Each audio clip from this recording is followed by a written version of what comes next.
M-Pound Hot Rods. Just thought I'd give you a quick walk around of this 72 Nova I'm working on.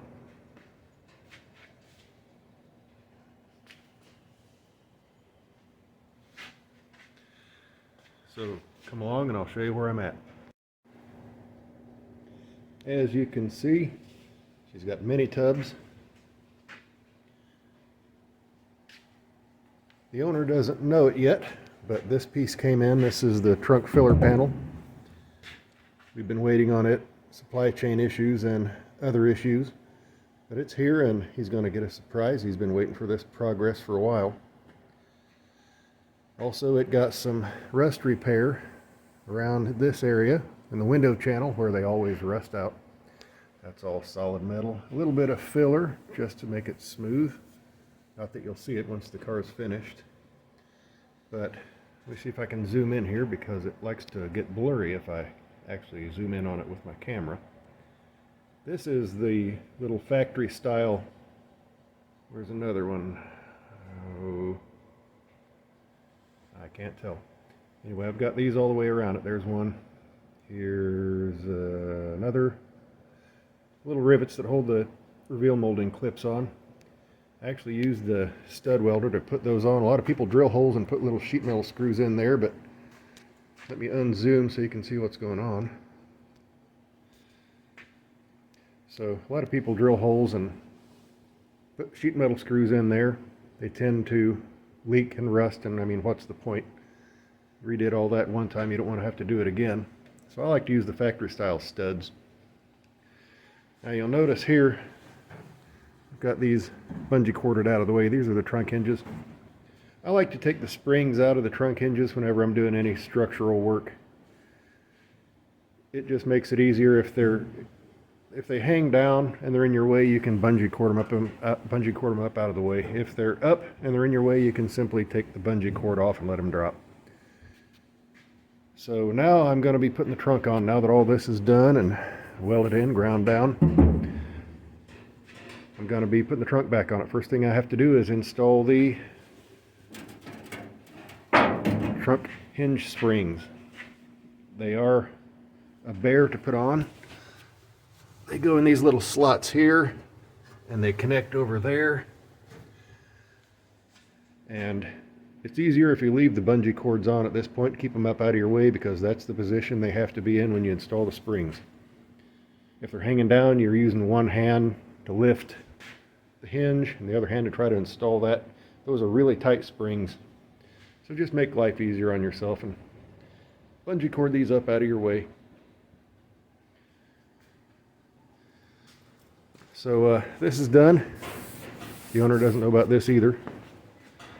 I have done a pretty good job of getting a nice gap on the doors on both sides here. This is the important gap. You got to get close enough there to get your weather stripping to seal. So I got that gap where I wanted it, so now this one needs opened up a hair, I think. But got a lot of junk in there, but those are new floor pans. You can see the AMD sticker on that one.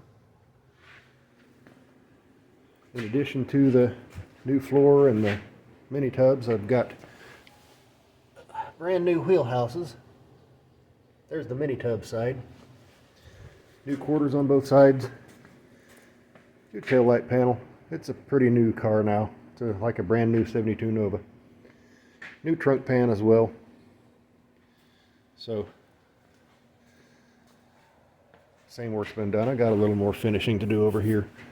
But all in all, it's turned out quite well. So I'm going to get started installing those trunk hinges.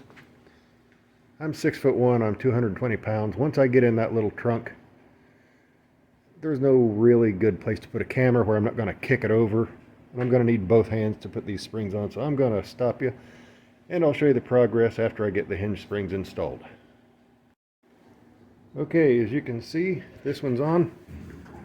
A little squeaky, it's a 50-year-old car. The other side still has to go on. So the one side, They go in opposite of each other. This U-shaped end goes in over there on this spring, on the other spring. And the, I guess, L-shaped end goes in over here. The spring that's already in, the L-shaped end is over there. You can see it the way it hooks in there. So, the way this one goes in, it has to go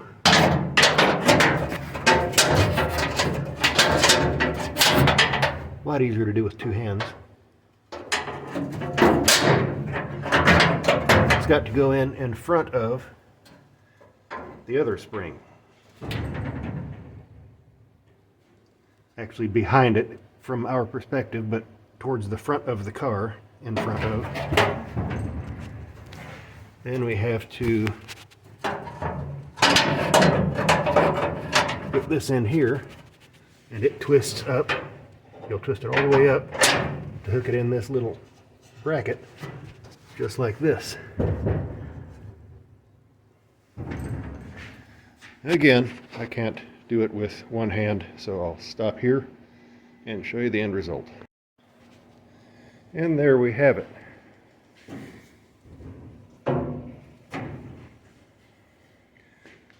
Both springs are installed. There's the finished product. So if you've got one of these, and it's also important to get the back spring, the one that hooks into the hinge on each side is on the back side from our perspective towards the front of the car. It's got to go in that little hook right there, a little notch. It's got to be there on both sides, otherwise they'll bind up. That's about all I can think of to show you on the trunk hinge spring installation, or what they call torsion bars. I guess that's the official name. This is ready for the trunk to go on. See you next time.